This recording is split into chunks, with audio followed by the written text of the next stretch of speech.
2012년 1월 20일 하나님께서 우리에게 주시는 말씀은 출애굽기 4장 27절에서 31절입니다. 출애굽기 4장 27절에서 31절입니다. 우리 통독사경회가 이제 한 달 앞으로 다가왔는데 마감이 임박했습니다. 2월 19일 1시 30분부터 시작이 되니까 등록을 좀 서둘러 주시기를 바랍니다. 말씀 봉독에 올리겠습니다. 여호와께서 아론에게 이르시되 광야에 가서 모세를 맞으라 하시매 그가 가서 하나님의 산에서 모세를 만나 그에게 입맞추니 모세가 여호와께서 자기에게 분부하여 보내신 모든 말씀과 여호와께서 자기에게 명령하신 모든 이적을 아론에게 알리니라. 모세와 아론이 가서 이스라엘 자손의 모든 장로를 모으고 아론이 여호와께서 모세에게 이르신 모든 말씀을 전하고 그 백성 앞에서 이적을 행하니 백성이 믿으며 여호와께서 이스라엘 자손을 찾으시고 그들의 고난을 살피셨다 함을 듣고 머리 숙여 경배하였더라. 아멘. 우리가 너무 잘 아는 애플의 창업주였던 스티브 잡스는 성격이 아주 괴팍하고 독선적인 태도 때문에 자꾸 관계에서 문제를 일으켰습니다. 그래서 결국은 이사회에서 스티브 잡스를 해고하기에 이릅니다. 그 회사를 세운 창업주가 뒤에 들어오는 월급 받는 사람들에서 쫓겨난 겁니다. 이 전무후무한 경우죠, 사실. 스티브 잡스가 얼마나 화가 났겠어요. 그래서 쫓겨난 지 5개월 만에 자기가 갖고 있던 애플 주식 무려 650만 주, 시가 1억쯤 되는 걸 아주 헐값에 다 팔아치우고 한 주만 딱 갖고 있었습니다. 한 주를 남긴 이유는 주주총회 열릴 때마다 가가지고 잔소리하려고 남겨뒀대요. 그러니까 이 잡스 입장에서는 애플에 대해서 좋은 감정을 가질 수가 없겠죠. 그래서 애플에 대항하기 위해 가지고 넥스트라는 컴퓨터 회사도 세우고 픽사라는 만화영화 회사를 또 인수해가지고 토이스토리라는 아이들이 아주 좋아하는 만화영화를 스티브 잡스가 만들었습니다. 스토리도 많이 수정하고 해서 아주 세계적으로 히트를 쳐서 돈을 많이 벌게 됐어요. 12년의 세월이 흘렀는데 스티브 잡스는 승승장구하는 반면에 이 애플은 지도자를 잘못 모시는 바람에 CEO를 잘못 만나서 망하기 직전까지 갑니다. 파산하기 직전이 됐어요. 그래서 애플 이사에서는 이 난관을 해결하고 애플을 다시 살릴 사람은 미우나 고우나 스티브 잡스밖에 없다는 결론에 도달하게 됩니다. 그래서 스티브 잡스를 다시 데려오자. 자, 여러분 같으면 가겠습니까? 지금 먹고 살기 힘든 것도 아니고 자기를 그렇게 피눈물 나게 쫓아도 되는 주고 지금도 힘들다고 자기들 와서 도와달라고 그러면 가겠냐고요. 안 그래도 속 좁은 스티브 잡스가. 스티브 잡스 안 간다고 뻐기고 난리지기죠. 애가 당한 애플 쪽에서 네 하는 대로 해줄 테니까 제발 와서 우리를 좀 도와다오 이래요. 그래서 자기가 월급 그 연봉을 1불만 받겠다. 연봉을 1불만 받는데요. 그 선불로 50센트, 나중에 회사가 정상화되면 50센트. 약 올리는 거죠, 그러니까. 그래서 정식 CEO도 안 한다. 왜 자기가 정식 CEO 되면 회사가 잘못되면 책임을 져야 되니까 나 책임은 안 지겠다. 그래서 이 애플 경영진들 아주 약을 올렸어요. 그래 임시 CEO라고 ICEO 그것만 하겠다.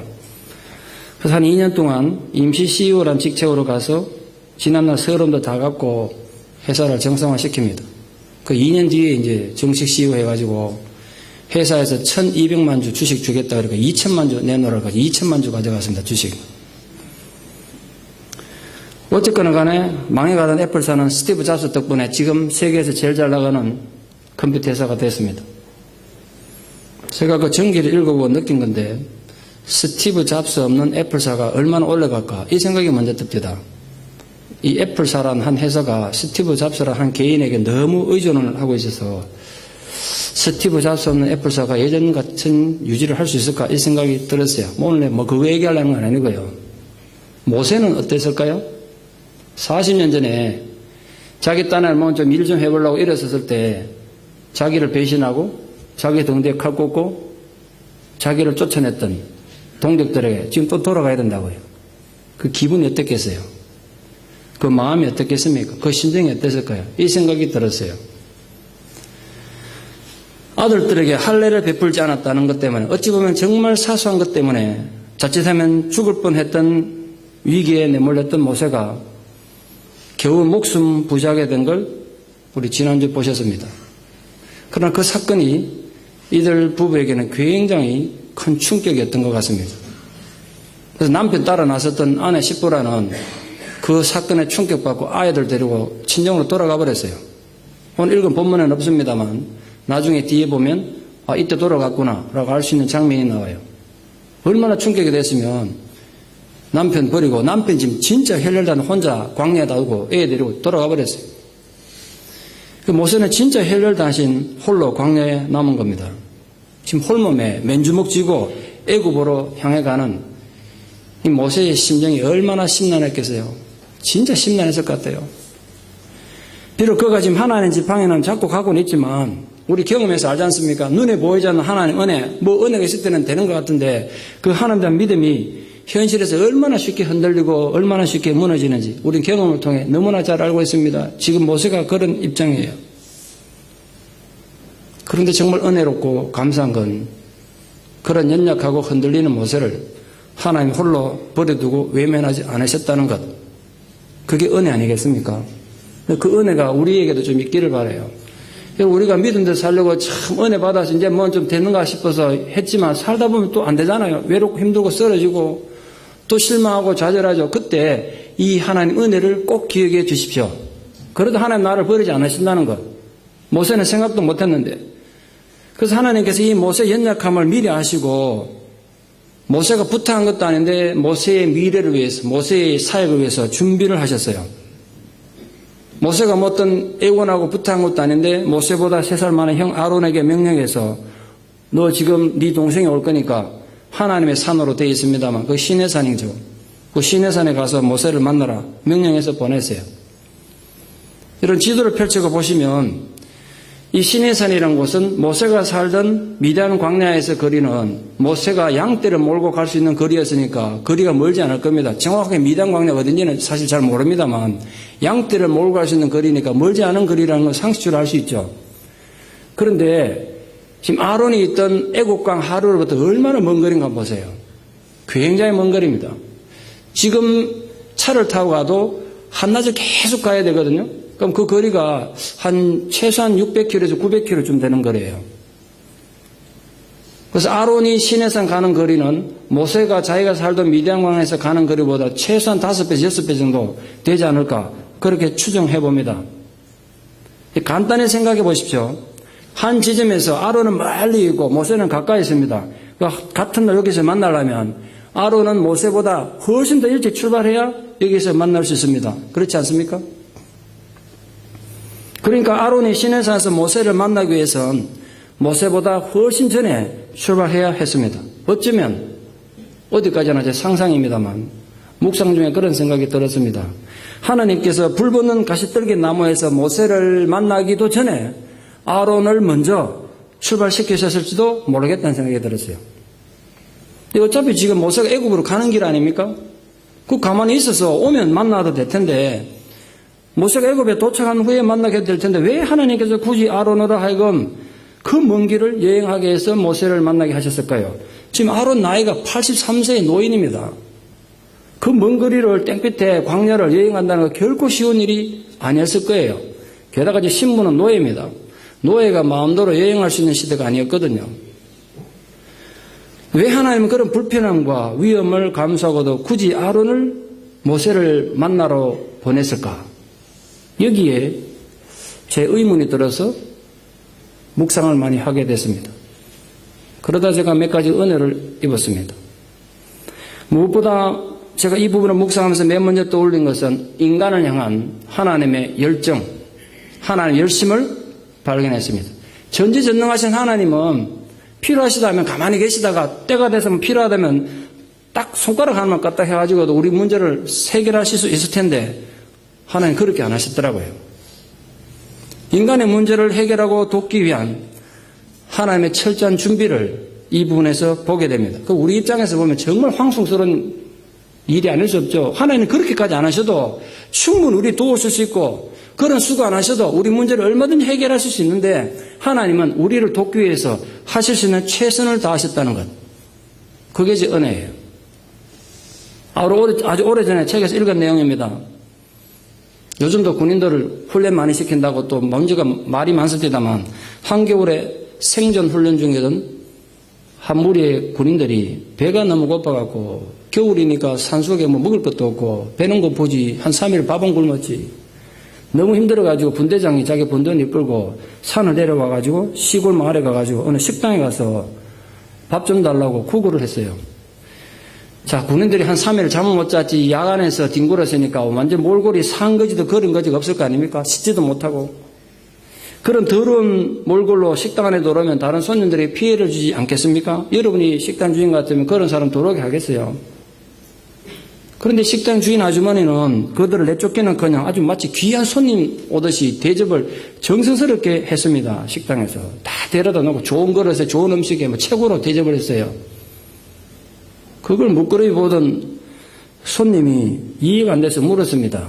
아니, 돈을 내고 먹는 손님도 아니고 꼭 거지 같은 몰골에 군인들한테 그 대충 해가지고 뭐 길거리에서 먹으라 그래도 감지덕지하고 먹을 텐데 그렇게 뭐 상전 대접하듯이 그렇게까지 대접할 필요가 있냐고 물었어요. 그때 아주머님이 이렇게 대답했습니다. 내 아들도 군대 가 있는데 이 군인들 보니까 내 아들이 생각나는데 어떻게 거지 동냥하듯이 그렇게 할 수가 있냐고 그래 대답했어요.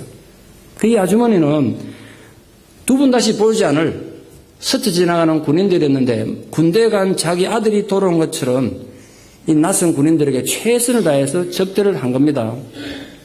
허겁지겁 배가 고파 밥을 먹고 있던 군인 중에 한 명이 이 얘기를 듣고 감동해가지고 나중에 제다고 난 뒤에 그때 일을 글로 쓴 겁니다. 여러분, 하나님께서 우리 연약한 인간을 도우실 때 거지 동냥하듯 하지 않는다는 거 잊지 마십시오. 적선하듯이 여러분 우리 돕지 않는다고요. 그분이 할 수 있는 최선을 다하신다는 거 잊지 마십시오. 이게 얼마나 은혜냐고요. 모세를 위해서 미리 아론을 준비하신 하나님의 철저한 준비와 열심 앞에 그 머리를 숙일 수밖에 없어요. 참 감사하고 이런 표현은 좀 속될지 모르겠습니다. 저는 그런 부분에서 하나님의 겸손을 봅니다. 그렇게까지 안 하셔도 되는데 우리 또한 마찬가지입니다. 오늘 사람 모든 성도님들이 다른 건 몰라도 이 사실 하나만은 깨닫고 돌아갔으면 좋겠습니다. 여러분 모두는 하나님에게 너무나 중요한 사람입니다. 그거 하나만 좀 깨닫고 가십시오. 여러분의 모든 현실, 그게 지금 춥고 배고프고 고통스러운 현실인지 모르겠지만 하나님에게 너무나 중요한 관심사입니다. 그렇기 때문에 우린 절망하지 않을 수 있습니다. 우리 한 걸음 한 걸음 걸어가는 우리 길이 참 비록 더디고 비록 힘들지 모르지만 우리가 결코 낙심하지 않을 수 있는 이유는 우리의 평범한 하루의 삶이 눈물 나는 고통스러운 하루의 삶이 하나님께는 너무나 소중한 것이기 때문에 그렇습니다.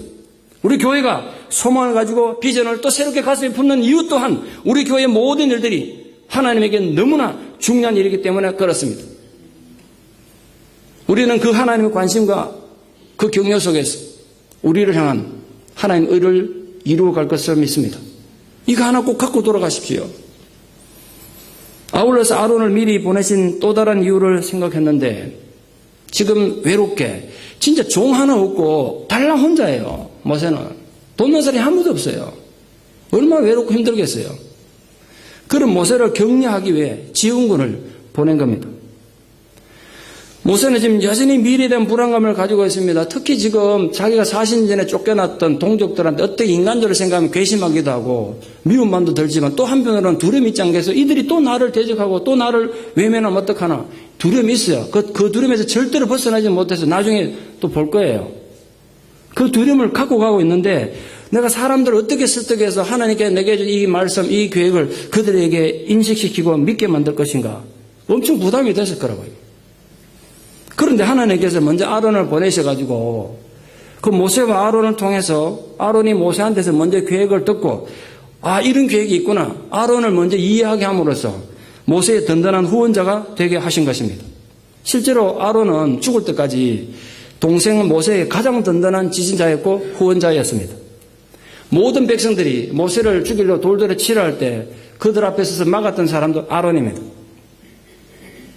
하나님은 우리를 격려하실 때 그래서 여러분 지금도 마찬가지인데 사람을 통해서 격려하신다는 거 잊지 마십시오. 그래서 사람 잘 만나세요. 여러분 주변에 있는 사람을 통해서 하나님 여러분을 격려하세요. 제 인생에도 많은 하나님께서 보내주신 아론들이 있었고 있습니다. 그분들의 눈물 나는 도움과 격려가 없었다면 절대로 저는 오늘 이 자리에 없었을 거라고 생각합니다. 제가 오늘 이 자리에서 또 이렇게 설교를 할 수 있는 이유는 많은 하나님이 보내준 아론들의 도움의 결과다. 그렇게 생각합니다. 여러분 또한 마찬가지입니다. 여러분 인생에서도 하나님께서 보내주신 하나님의 아론들을 많이 만나는 은혜가 있기를 축원합니다.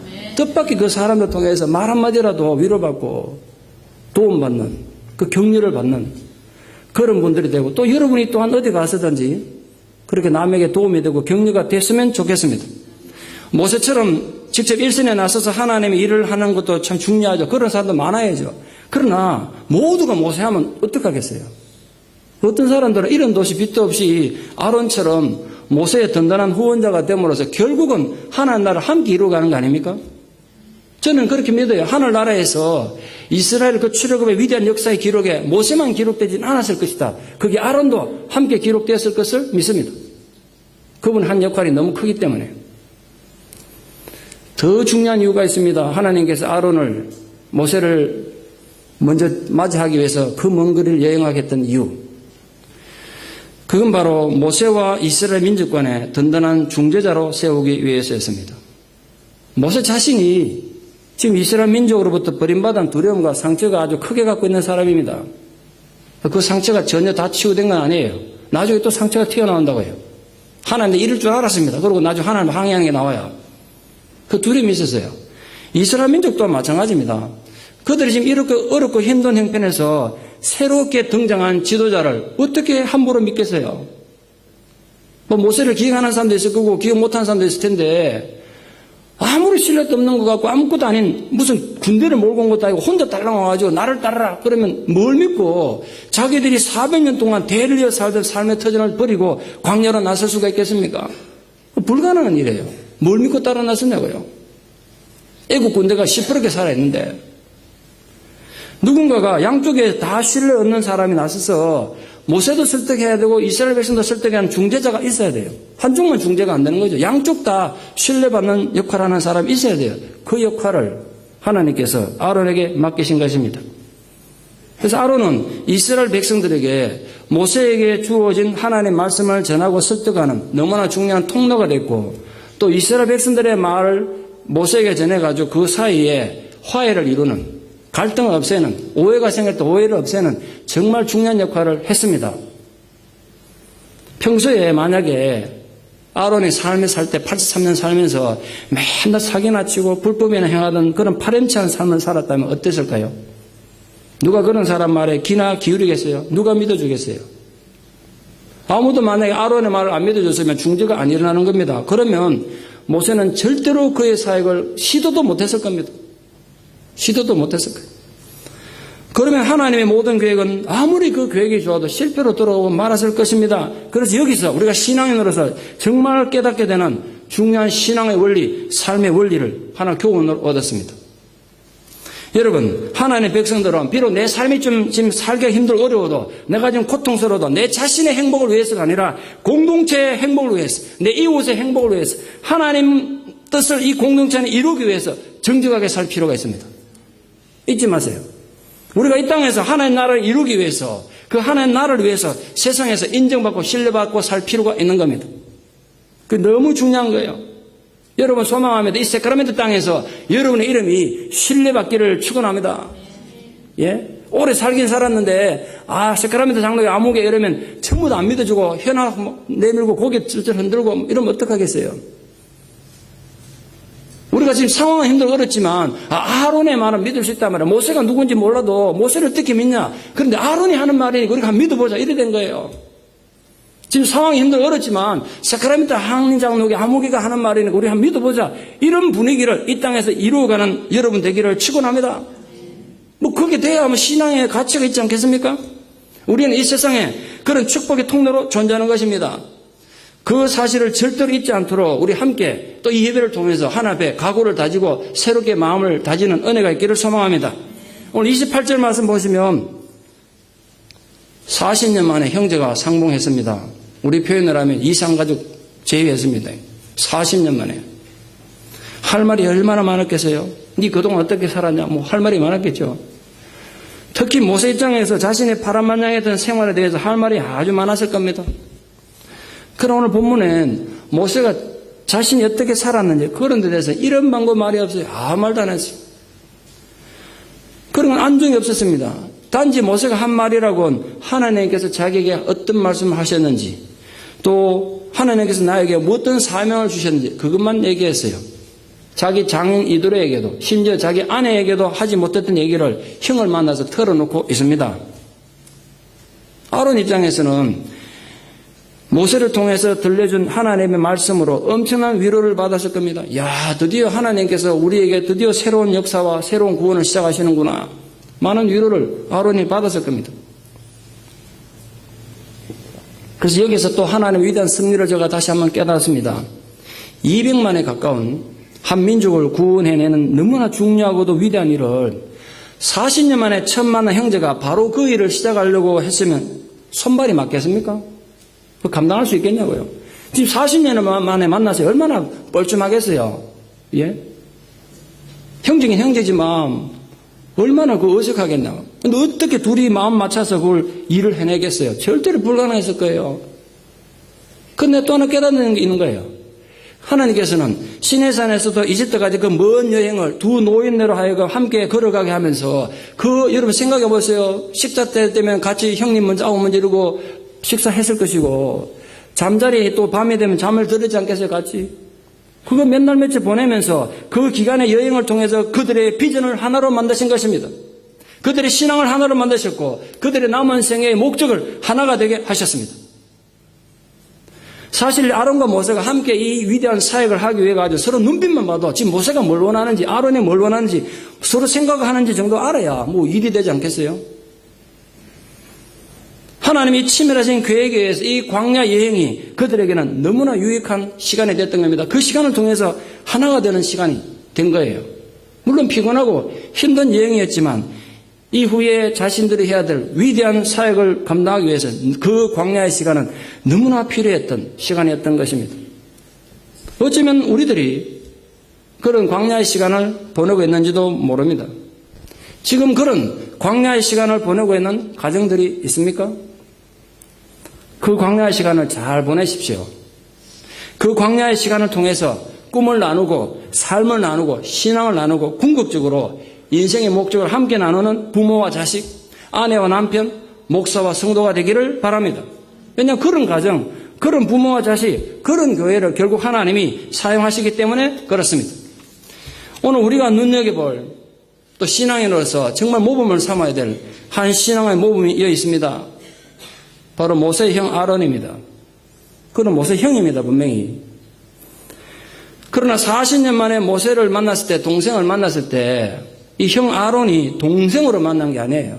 하나님의 선지자로, 하나님의 사자로 영접했어요.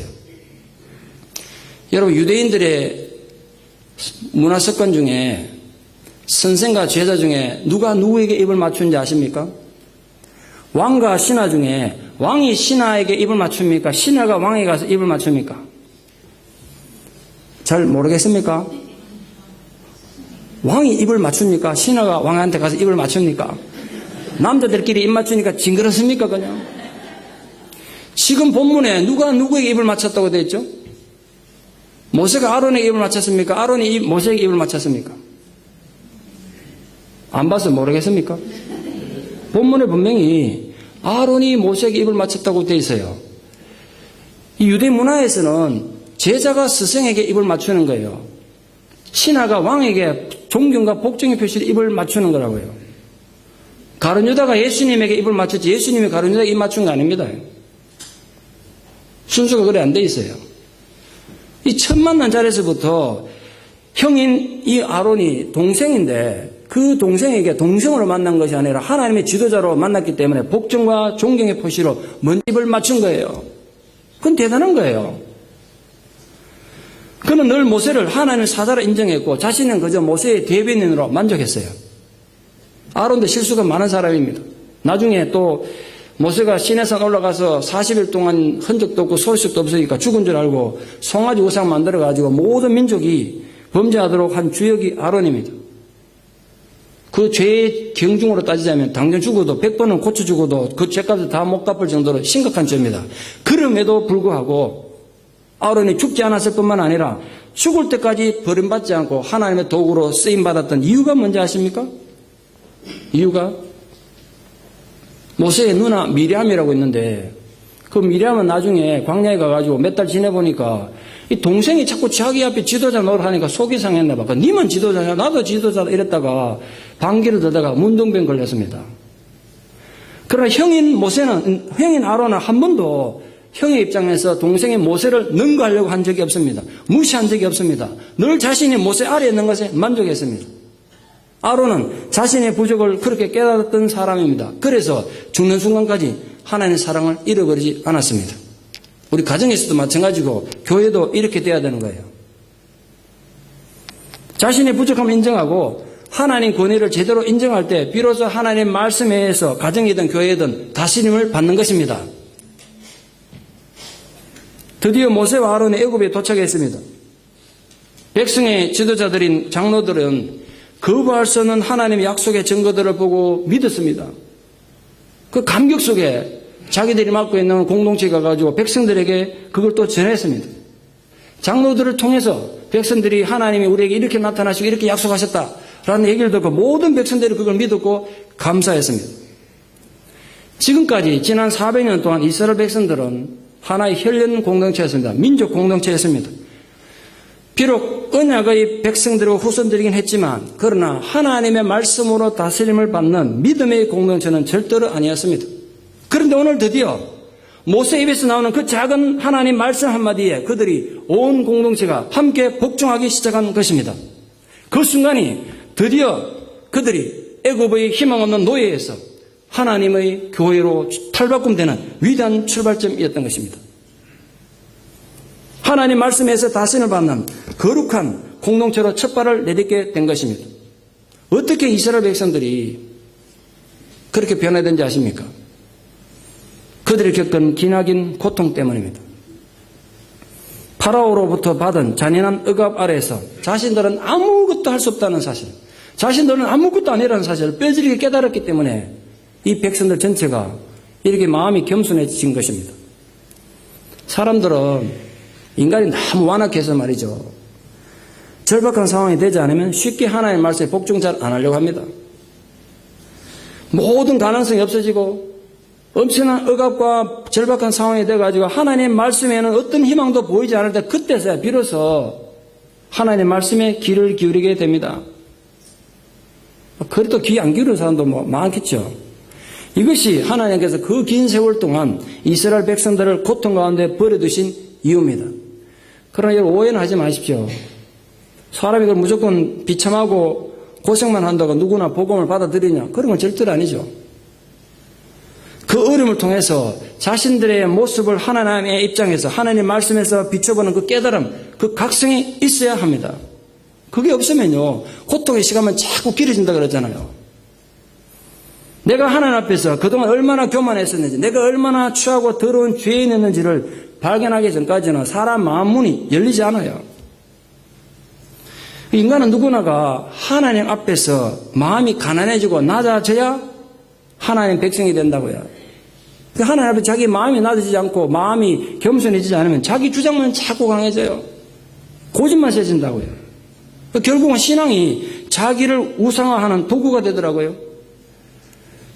특별히 기도를 많이 한다는 사람들이, 선교에 대해서 남들보다 열심히 한다는 자들이 결국은 자기를 우상화하는 사람들이 얼마나 많습니까? 이 땅에도 많습니다. 우리 흔히 봅니다. 여러분은 그런 부분에서 안전하십니까? 그걸 자신을 좀 돌아보십시오.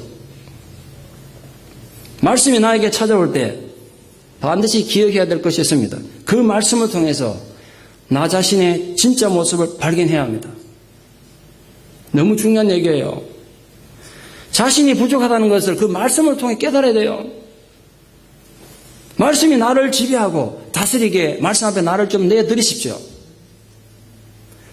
말씀을 절대로 이용하려고 하지 말고 자기 욕망의 도구로 삼지 마세요. 어떤 순간에도 어떤 상황에서도 말씀은 절대로 인간을 우상화시켜주지 않습니다. 제가 정말 이해가 안 되는 거, 말씀을 가슴에 품었다는 자가 자신을 우상화한다는 거 있을 수 없는 일입니다. 그건 가짜예요. 가짜라고요. 이 깨달음은 목사인 저에게, 설교자인 저에게 너무나 큰 깨달음입니다. 나에게 아침이 되는 말씀이라면, 내 기분만 좋게 하는 말씀이라면 그건 이미 하나님의 말씀이 아닌 거예요. 내게 아침 하는 건 하나님의 말씀이 아니라고요. 그래서 제가 이 자리에서 다시 여러분하고 좀 약속하고 싶고 우리 함께 결단하고 싶은 게 있는데, 저는 어떤 경우에라도 제 자신을 말씀을 통해서 우상화하지도 않겠지만 여러분 귀에 듣기 좋은 아침도 절대로 하지 않을 겁니다. 우리 서로 약속한 겁니다. 그게 하나님의 말씀이 아니기 때문에 그럴 수 없는 거예요. 모세가 이스라엘 백성들에게 어떤 메시지를 전했는가가 중요합니다. 모세가 이스라엘 백성들에게 이야기한 건 자기가 40년 동안 광야에서 고생한 것이나 자기가 겪은 경험 이런 건 안 했어요. 한마디도 안 했어요. 하나님의 구원 계획만 말씀했습니다. 그 구원을 위해 나를 보내셨다는 그 징표만 나타내 보였습니다. 하나님께서 사람을 보내실 때는요, 그냥 아무 준비도 없이 인간만 보낼 리는 없습니다. 분명히 메시지와 어떤 능력을 주셔서 보냅니다. 물론 그때 메시지라는 게 단순한 도덕적 교훈 이런 걸 말하는 게 아니라 그 메시지라는 건 우리를 향한 하나님의 마음을 알게 하는 겁니다. 그리고 말씀을 통해서 하나님의 마음을 아는 거예요. 그 하는 약속을 우리에게 전해주시는 것입니다. 그리고 모세가 가진 능력도 기적을 일으키는 데 초점이 있는 것이 아니라 하나님께서 우리에게 주신 약속에 대한 보증으로 그 확신을 갖게 하기 위해서 기적을 행하게 하셨던 거예요. 기적이 중요한 게 아니에요. 그렇다면 하나님께서 모세를 통해 이스라엘 백성들에게 주신 메시지가 무엇이었습니까? 이제 그들을 파라오 손에서 건져내시겠다는 것입니다. 그들을 하나님의 자녀로 삼으시겠다는 것입니다. 그리고 오래전 그들의 조상 아브라함에게 약속하셨던 그 약속의 땅을 드디어 그들에게 주시겠다는 것입니다. 단지 하나님께서 그 애굽에서 당하고 있는 고통을 없애주는 게 약속이 아니었습니다. 그런데 우리는 삶을 절대로 바꾸지도 않으면서 내가 지금 힘들어 어려우니까 고통스러우니까 이 환경만 상황만 자꾸 바꿔달라고 기도하기가 참 쉽습니다. 하나님 그렇게 하지 않으셨어요. 그 길을 떠나게 하셨어요.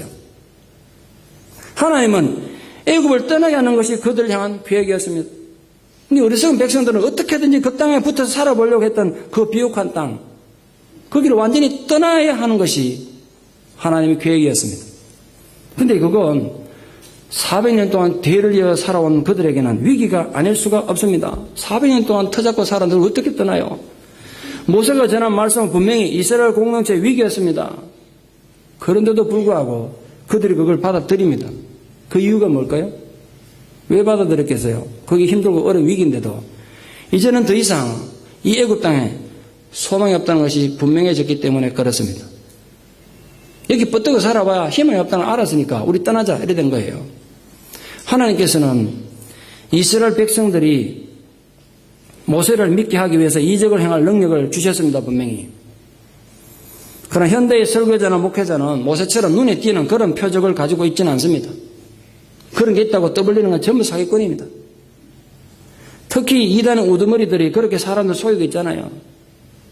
그래서 그렇게 사기당하고 속는 건 할 수 없습니다만 어떡하겠어요. 이제 분명히 말합니다.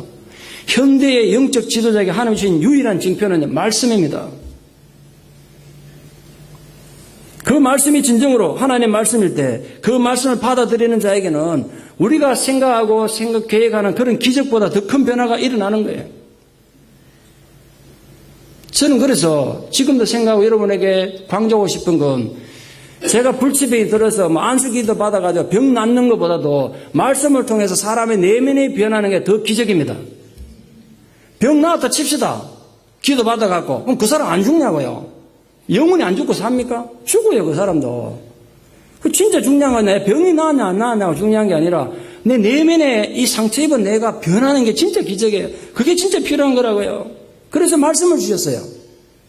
사랑하는 성도 여러분, 그 말씀을 통해서 우리 옛날의 삶이 벗겨지고 새로운 하나님의 성품이 생겨나는 것, 이게 진짜 기적이라고요. 그러니까 언제나 하나님의 말씀을 들을 때 그냥 듣고 기분이나 좋게 하고 끝나는 자기 만족으로 생각하지 마십시오. 하나님의 말씀을 들으면 그러므로 반드시 변화가 나타나게 되어 있습니다. 저는 그런 임상 경험을 수도 없이 알고 있습니다. 그래서 제가 분명히 한 가지는 진단할 수 있습니다. 분명히 말씀드릴 수 있습니다.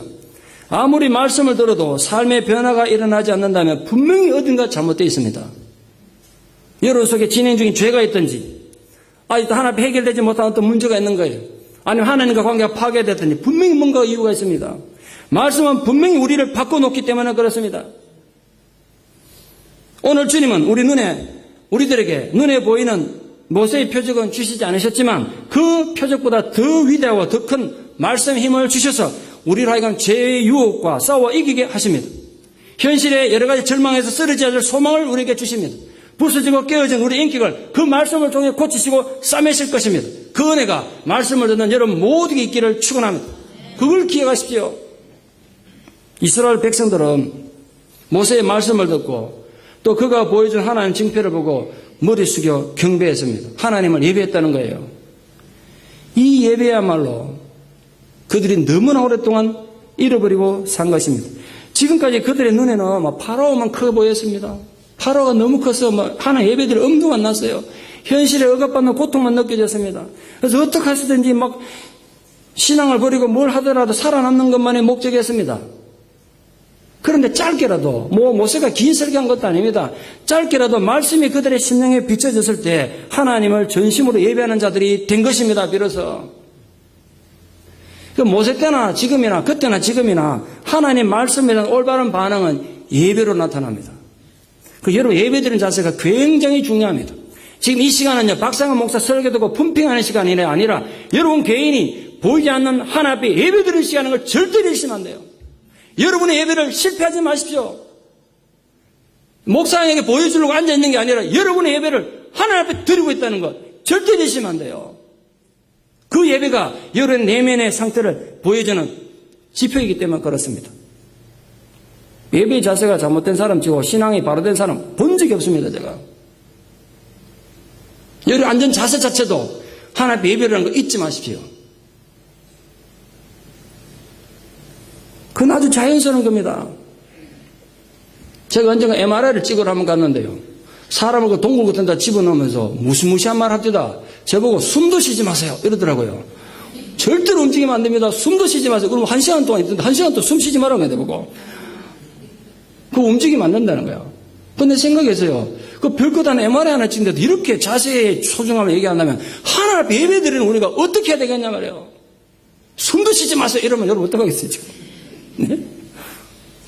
자세가 중요해요. 예배드리는 자세가 달라지더라고. 은혜가 임하니까 달라져요. 예배는 말입니다. 우리가 하나님을 찾아가는 과정이 아닙니다. 하나님께서 우리에게 찾아오셨고 우리를 구원하신 것에 대한 반응이 예배예요. 우리 예배를 통해서 구원받는 게 아니고 이미 구원받은 감격을 하나님 앞에 표현하고 드리는 게 예배란 말이에요. 그러니까 예배는 구원의 감격 어느 사람 절대로 못 드리는 거예요. 그런 면에서 오늘날의 예배는 참 걱정스러울 때가 많습니다. 우리 성도님들이 자칫하면 예배에서 가장 중시하는 것이 자신의 기분과 감정일 때가 많습니다. 예배가 너무 자기 중심적이에요. 자기 기분이 업되면 은혜 받았다고 생각하고 자기 마음이 찔림이 있으면 은혜 안 받은 거야. 그거 진짜 문제 많은 거예요. 여러분 이 예배를 통해서 하나님 앞에 어떤 영광을 돌렸고 내가 하나님의 그 명예를 하나님의 이름을 제대로 정말 높여드렸는가 이거는 관심이 없고 예배를 통해서 예배가 쇼가 돼가지고 어떻게 나를 흥분시키고 내 감정적인 충만이 일어났나 이걸 은혜로 생각하니까 이 진짜 이런 황당한 일이 어딨냐고요. 어느 순간부터인가 교회에서 드린 예배가 쇼가 돼버렸어요. 관람하는 거예요. 앉아가지고 관객들처럼. 여러분 이제 예배를 관람하는 자리가 절대로 아닌 거 아시죠? 성경 속에 등장하는 모든 예배는 하나님께서 내게 행하신 은혜에 대한 찬양이고 반응이었습니다. 오늘 이스라엘 백성들 보세요. 머릿속에 경배했던 의미가 뭐겠어요? 우리의 신앙이 자기에게 초점이 머물러 있을 때는 하나님의 능력을 절대로 체험할 수 없습니다. 우리가 언제 하나님의 능력을 체험하게 됩니까? 하나님께서 내게 행하신 것에 대해서 그걸 받아들이고 그 은혜를 받아들이고 거기에 대해서 진정으로 믿음으로 반응하고 감사할 때입니다. 그 예배를 통해서예요. 이스라엘 백성들의 예배의 핵심은 하나님께서 그들을 돌아보시고 그들의 고난을 감찰하셨다는 것에 대한 감사와 찬양이었습니다. 하나님께서 자기들 잃어버린 줄 알았는데, 까마득히 잊고 계신 줄 알았는데 아직도 기억하고 계시고 자기들이 고생하는 걸 다 알고 계신다는 거예요. 이게 은혜였어요. 이게 감사해서 예배를 드렸다는 거예요. 이제 그 고통을 끝내도록 그들에게 자유를 주시겠다는 것입니다. 그에 대한 감사가 그들이 무려 400년 만에 드린 예배의 내용이었습니다. 한 번만 생각해 보십시오. 무려 400년 넘게 잊고 살아온 하나님에 대한 경외심을 그들이 드디어 회복하기 시작한 것입니다. 그게 바로 그들 전 역사의 새로운 출발의 시작이었습니다. 홍해를 가르고 이적을 행하면서 출애굽한 그 사건뿐만이 아니라 그들의 출애굽 이전에 새롭게 시작된 역사의 출발은 다른 게 아니라 하나님에 대한 예배의 시작에서 있었다는 것. 자기에게 초점이 맞춰져 있는 기도나 예배는요, 결코 성숙한 신앙이 아닙니다. 그런 신앙은 조금만 고난이 닥치고 어려움이 닥치면 금방 불만으로 변해버립니다. 금방 불만으로 변해. 이스라엘이 그랬습니다. 지금은 은혜 받은 것 같은데 앞으로 우리 살펴보시겠습니다만 이스라엘은 정말 하나님이 기뻐 받으시는 참된 예배의 공동체가 되기 위해서 아직도 많은 훈련이 필요해서 조금만 어려우면 그 예배가 불만으로 바뀌더라고요. 우리는 어떻습니까? 출애굽의 진정한 목적은 참된 예배의 공동체가 되게 하는 것이었음을 절대로 잊지 마십시오. 그렇다면 오늘 우리 공동체를 향한 하나님의 진짜 중요한 목적이 뭐겠습니까? 여러분 복받고 잘 되는 것도 중요하겠지만 이 공동체가 진실로 하나님 앞에 예배하는 공동체가 되는 것이 하나님의 진짜 중요한 의라는 거 잊지 마십시오. 우리 올 한 해 그걸 이루어보는 거예요. 거기 결단하십시오. 다른 어떤 것보다 내가 2012 한 해에 내가 정말 하나님의 이름을 거룩히 여기는 예배를 잘 드리는 예배에 성공하는 하나님의 예배자가 되어보겠다. 그걸 마음으로 한번 가져보세요. 그게 오늘 앞에 붙어있는 우리 교회 표어예요. 그 충성됨으로 하나님 의를 이루는 공동체. 우리는 언제나 자기 중심적인 이기적인 동기에서 신앙하기가 참 쉽습니다. 누군가 자기의 관심을 보여주면 기쁘고요. 좋아합니다. 자기 고통에 대해서 하나님 좀 도와주시는 것 같으면 하지 않던 기도도 하고 찬양도 하고 감사도 합니다. 그러나 믿어도 결과가 신통치 않고 어려움이 계속되면 언제든지 그 말씀에 반항하고 자기 성질에 따라 뛰쳐나갈 준비가 되어 있습니다. 보따리 싸들고 언제든지 뛰쳐나갈 준비가 되어 있습니다. 소망합니다. 여러분들이 인간적인 모든 장벽을 넘어 우리의 고난을 돌아보시는 하나님 임재를 뜨겁게 체험하고 하나님 앞에 진심으로 머리를 숙일 줄 아는 사람이 되십시오. 그러면 하나님께서 여러분 머리를 높여서 존귀하게 하실 것입니다. 하나님을 올바르게 예배하는 자들이 먼저 되십시오. 머리 숙여 경배하는 경외심을 먼저 가진 자가 되십시오. 그러면 하나님 이런 약속을 주셨습니다. 잠언 22장 4절 말씀, 제가 참 절개 암송하는 중학교 때 이어서 아직도 우려먹는 귀한 말씀인데, 겸손과 여호와를 경외하며 보응은 재물과 영광과 생명이니라. 여러분이 너무나 좋아하시는 재물이 여기 있고 출세하는 게 여기 있고 오래 사는 게 여기 있습니다. 재물과 영광과 생명 언제 주신다고요? 겸손과 여호와에 대한 올바른 예배의 결과다. 예배의 결과다. 부디 이 땅에서 우리의 고난을 돌아봐 주시는 하나님을 발견하시고 그 하나님께 올바른 예배를 드림으로써 여러분이 생각지도 못했던, 계획하지 못했던 영과 육이 함께 풍성한 복을 얻는 이 한 해가 되기를 진심으로 축원합니다. 기도드리겠습니다. 하나님 감사합니다. 오늘도 우리를 부르셔서 하나님의 종이한 백성이 되게 하시고 예배의 공동체가 되게 하시기 위하여 우리 이렇게 불러주신 은혜를 감사드립니다. 주의 종 모세에게 임하셨던 그 하나님의 위로가 우리에게도 임하셔서 우리는 생각지도 못했는데 하나님께서 우리의 미래를 위하여 우리의 사역을 위하여 많은 것도 계획하시고 더 열심히 준비하신 은혜를 인하여 감사를 드립니다. 우리가 아론처럼 우리 자신을 낮추고 하나님 경외하는 마음으로 겸손함으로 하나님 앞에 아름답게 들으시는 은혜가 있기를 바랍니다. 우리가 하나님과 이 세상에 화해를 가져오는 축복의 통로가 되기를 원합니다. 우리가 성도와 성도 간에 아름다운 중재자가 될 수 있도록 우리가 이 땅에서 신뢰받고 존중받고 칭찬받는 교회와 성도가 되게 하여 주시옵소서. 무엇보다 우리가 하나님을 바르게 예배하는, 하나님 앞에 바르게 머리 숙여 경배하는 예배의 공동체가 되기를 소망합니다. 내 기분을 업되게 하는 것이 아니라, 내 기분을 유쾌하게 하는 것이 아니라 하나님의 이름을 제대로 영광스럽게 하는 그런 예배자가 다 되어갈 수 있도록 주께서 우리 공동체 가운데 함께하여 주시옵소서. 예수님 이름 받들어 기도드리옵나이다. 아멘.